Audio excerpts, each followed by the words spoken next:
Hello and welcome to my podcast. My name is Nicole and I'm the brains and the beauty behind Yarn Craft by Nicole. And on this yarn chat, I've got a lot of things to show you. One of which, my featured make. I'm going to stick it up so you can kind of see more of it. And you really need to see this sleeve detail. How pretty is that? This is the Garden Trellis Cardi. I always have to think through what the name of it is because I did a garden trellis, I think it's just called Top, by the same designer, but I really like this one. It's one of my favorite things to throw on in the summer.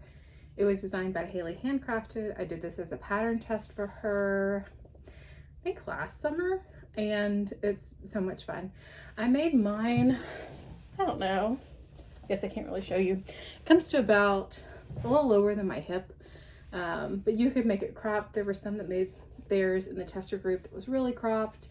One made hers like a duster length, so it's really fun. And like all of Haley Handcrafted designs, it's recipe based for her garments. It's very easy to get the right fit.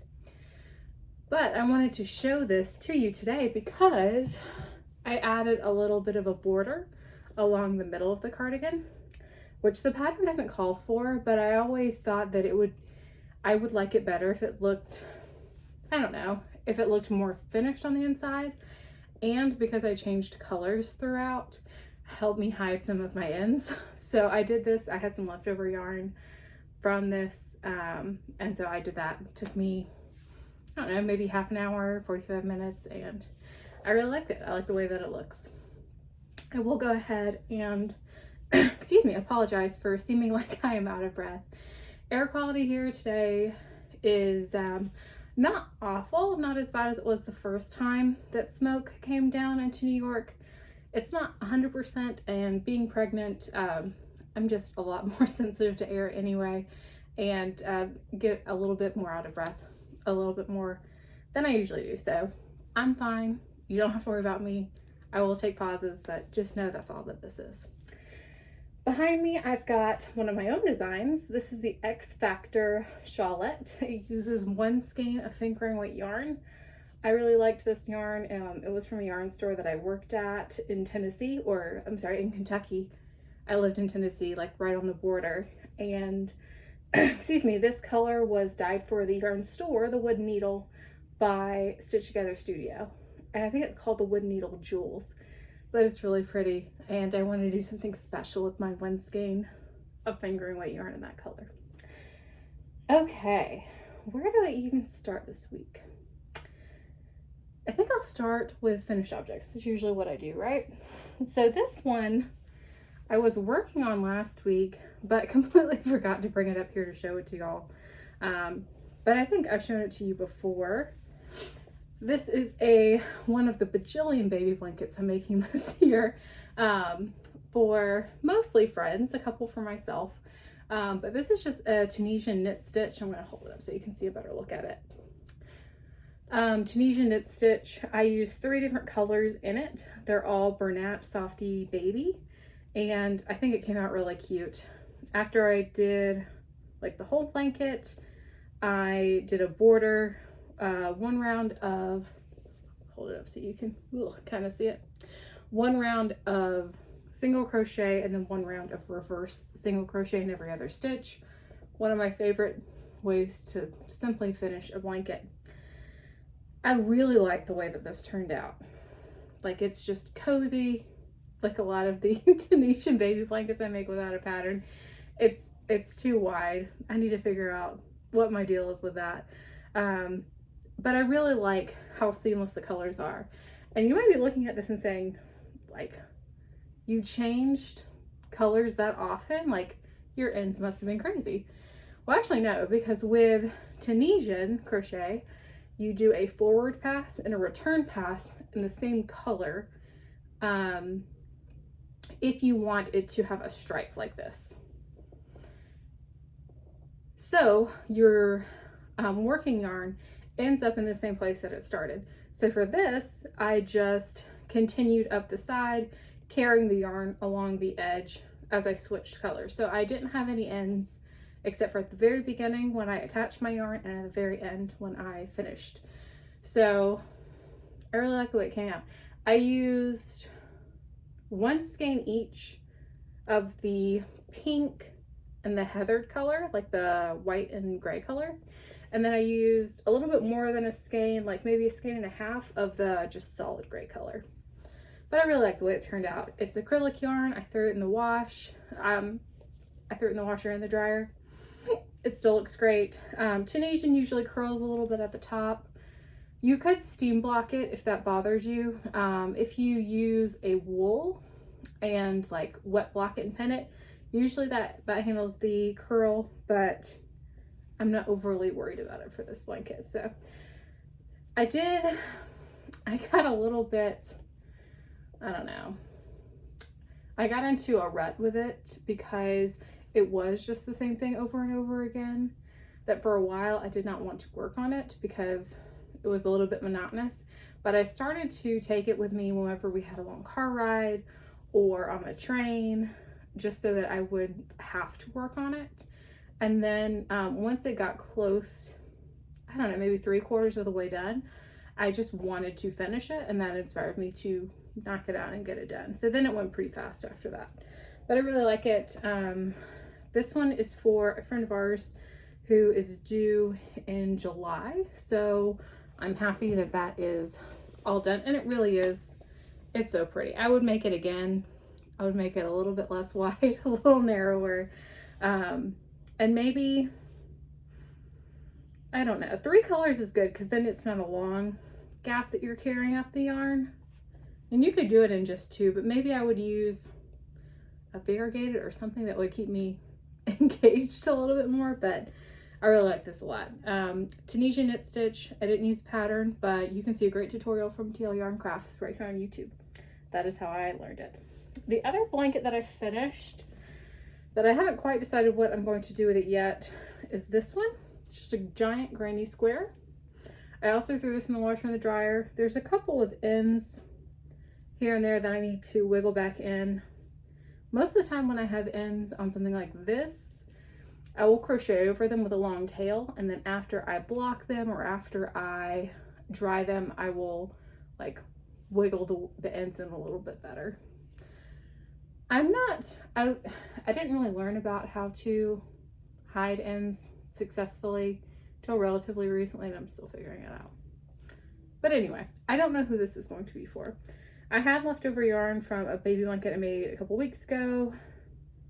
Really, it was longer than that because the brown was from when I finished in March or April maybe. Would have had to have been in April, maybe even May. But anyway, I am at the point now where I want to get rid of a lot of yarn if I don't have a designated purpose for it, because I don't want a lot of, I don't know, random skeins taking up space. The place that we're in now that we've moved to has less storage than where we were in Michigan, and certainly where we were in Tennessee. But I just need to be smarter with storage and not just keep it because I can, basically. So I think that this one probably will end up on Etsy, unless I can think of somebody else who would want it or need it. I really like the way it came out. The brown is Big Twist Yarns Heathered, and the green is Caron Simply Soft. So I like it, and it's a good size. I honestly thought about throwing it into Scoot's bed because the blanket that I made for him, I don't know when I got him, 6 years ago, it's looking a little worse for the wear, but this is silly. But Scoot's color scheme is not brown and green, so if I'm going to make him one, I would rather make him one that's in his colors, as silly as that sounds. Okay, so now let's move on to whips. Actually, I have one more finished object. Let me go grab it.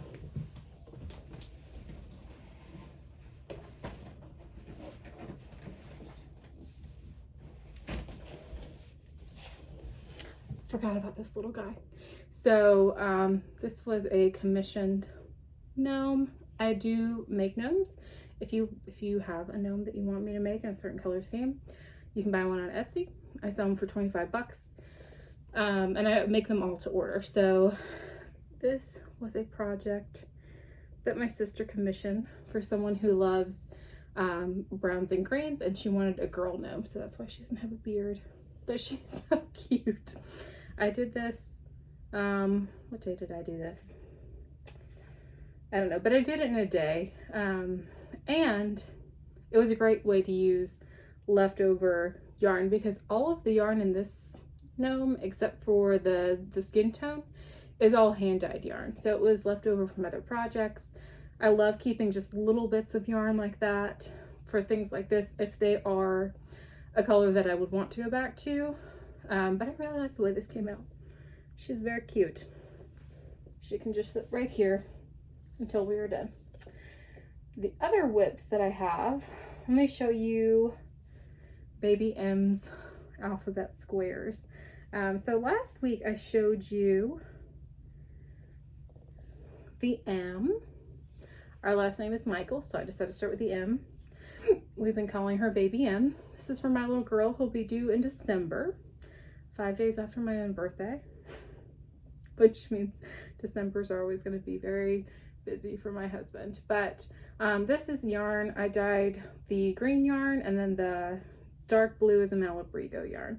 So I did the M last week, and then the way I've been doing it, the pattern from Sass and Stitch is wonderful, and it tells you how she laid out her colors using six different colors.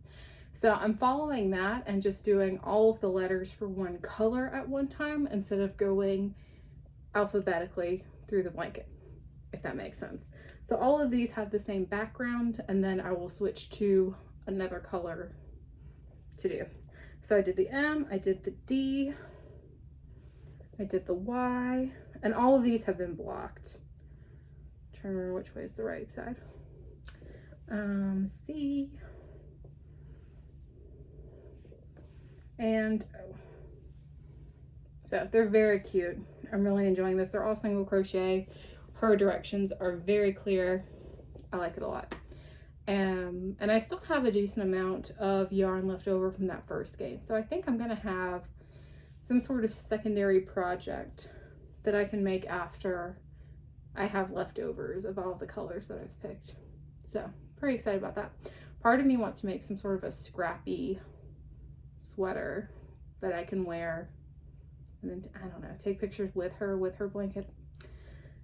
But I'm really enjoying this. And this is nice too, because you can just work on a square. If you, like, we're about to be on a plane not even next week, Saturday, we're about to be on a plane. So this is nice because it doesn't take up much space. You're working with 2 skeins at a time. And the color work is relatively simple, because at most I think you ever have like three of the contrast strings going, and then 1 of your main color. Not explaining that well, but it's not a hard thing to do in a small space. So I'm enjoying that a lot. And now that I'm done with these 5, there are 30 squares total, 26 for the alphabet, 4 for the corners.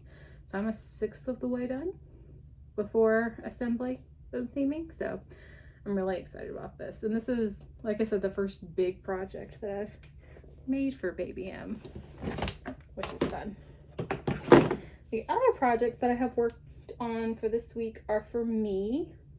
So one of them is this guy. I can grab my Tunisian hook.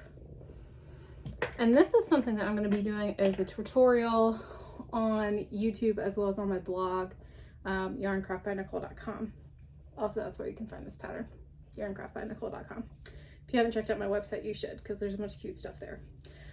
But this is part of a tutorial that I'm going to be doing. What I did is I took a sweater that I wear pretty often, and I like the way that it fits, but 1, the sweater is kind of getting worn out, and 2, I really wanted to make a summery lightweight version of it. So I tried on the sweater, I took some measurements of how wide it is, how long it is, how deep the v-neck is, how wide the armholes are, ribbing, things like that. And then I'm constructing my own sweater using those measurements. So this is going to be the back panel of that sweater. It is all Tunisian Simple Stitch. I almost said Tunisian Single Crochet. Tunisian Simple Stitch. I'm using K+C's Essential Cotton.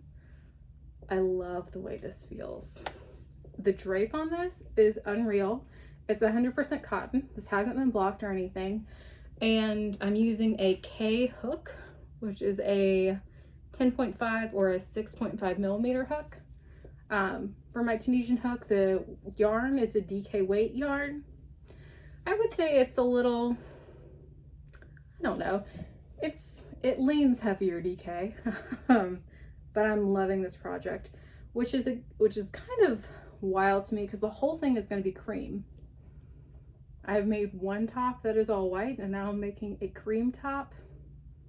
Who even am I? Clearly I like color, but I just thought it would go with a lot of things. So I'm enjoying that a lot, and once that is done I will show you. But I started this yesterday morning, and depending on how the rest of today goes, probably won't get finished today, but the back panel will get finished tomorrow, I think. And then it's just the front panel seaming and ribbing. It's a pretty simple piece, which I like. So I'm loving that. And it's a fun, like, mindless TV TV crochet, because it's the same thing over and over again. And while I did get bored with that on the blanket, maybe it's because this is a lot narrower, and I know it's only going to be in 2 pieces. I really haven't gotten bored of this one yet, but also I started it yesterday, so how much time have I really gotten to get bored? The other thing that I'm very excited about, I started this morning. So grab this hook. Whoop. Good, didn't knock over anything. I showed you this wonderful yarn a couple weeks ago, and the coordinating mini skein that was a sock set from the Frosted Stitch. She and her husband, I think her husband actually either picks the colors or dyes the yarn for the Mr. Stitch's drive-in colors that are all inspired by movies. This one is inspired by Jaws. I mean, pretty clear that it's inspired by Jaws. And since I bought this yarn last year, I have wanted to make a shark-inspired cowl with it. And I knew the stitches I thought I would want to use, and I just haven't had time to design it. But I do now. Like, I'm not teaching right now. This is the time. So I started it this morning, and I'm very pleased with the way it's coming out. So I've got these cool, well, you can see a little bit better. I've got these cool clawfoot stitches, and along the bottom to kind of look like shark fins. That is the intent. And I really like it. Originally I was thinking that they would be a lot closer together, but when I tried that, it just looked a little silly. A couple of people have used a stitch similar to this. So the version that I used, TL Yarn Crafts used in her clawfoot, no, she has a video tutorial for it, which I think is called the clawfoot stitch, but she has the saltwater Afghan, that's the name of the pattern, for a blanket that uses that stitch. But hers are all like really close together. And then Hooked Hazel and the Shiloh Tee and the Shiloh Cardigan has something similar, but it's a little different at the top. The red cardigan that I think I had on last week, has her version of that stitch. So anyway, I really like the way it's coming out, and like, just look at how those colors are going to work up from this. Very excited about it. The rest of the cowl will be this. I'm thinking of 11 peel stitch. It's kind of what I'm trying here, where you alternate between single crochet and double crochets, because I don't want the colors to pool that much, and I also want it to look a little bit like waves. So that is what I'm trying. We'll see how it turns out, but I really liked it. I worked on this while watching Jaws this morning, which I think I'm halfway through the movie before I had to take on other responsibilities for today. But I mean, I don't know how well this is coming across, but the transitions between just the blues, before you even get into the white and the little blood specks there, is so good. I'm so excited about that. So I imagine I'll be working on that for a decent chunk of the day. I wanted to use that not only because like once I saw the yarn, I had a clear vision for what I wanted it to become, which like when that happens, like jump on it, because that means that you got to at least try it to see if it works.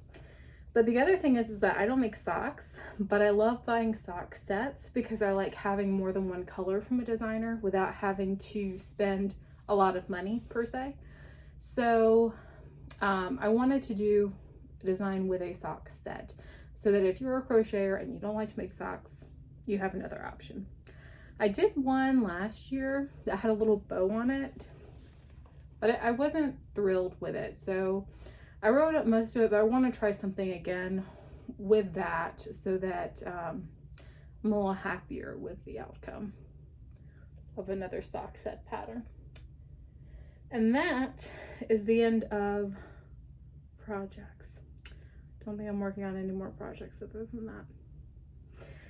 The next thing I want to show you, I need your opinion on. So I took a break from pattern testing because we were moving. Also because I was in the first trimester of pregnancy and I had no energy. And now that energy is starting to come back, now that we're settled, now that I don't have a day job, other than yarn craft, like this is what my day job will be. I've had more time to think about pattern testing. And so I'm going to be doing a secret pattern test. So I won't be able to show it to you for a while.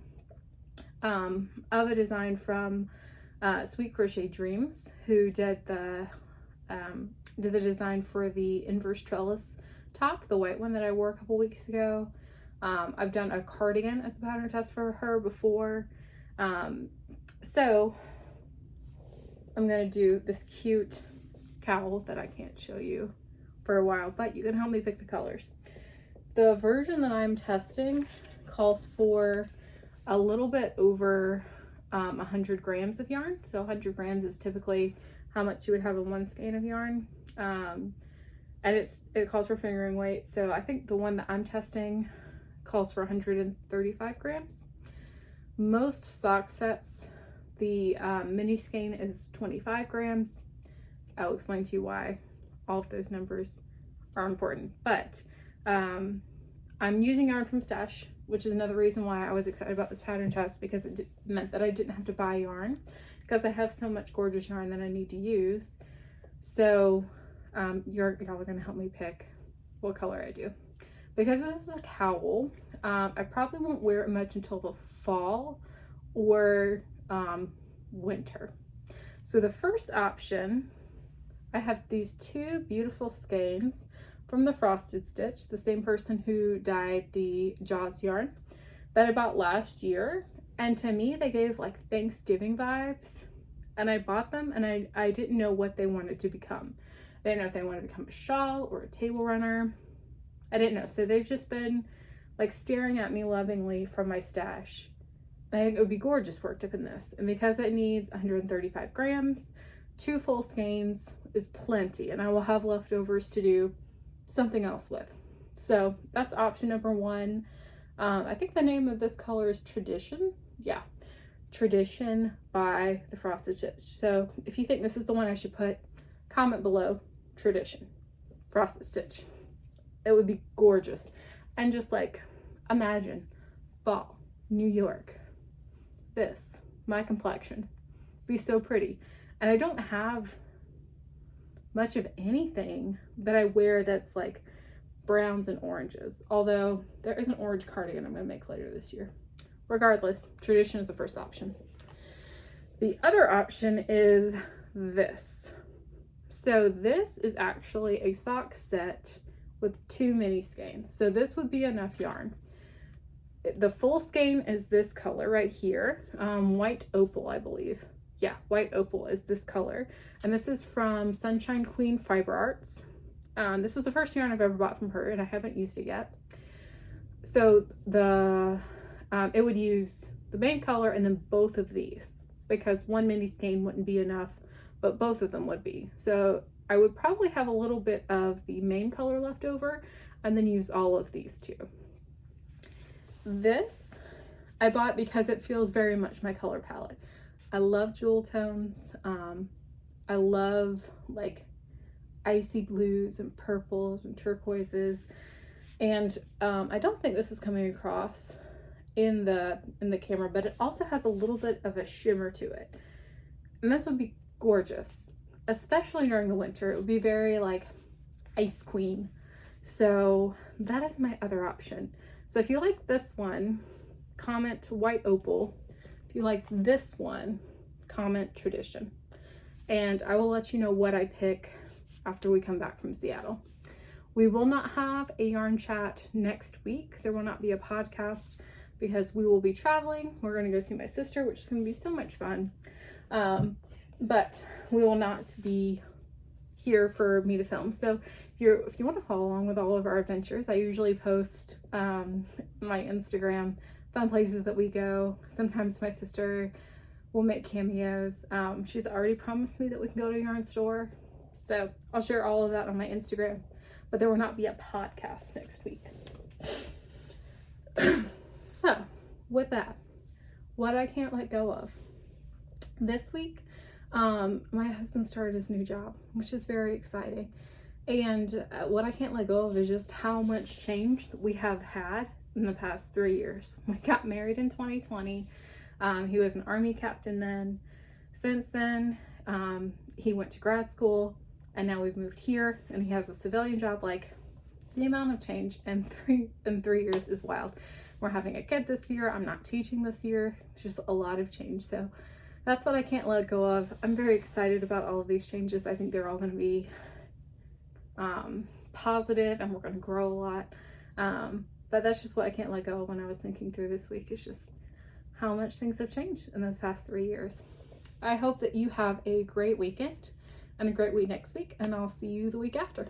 Bye, guys.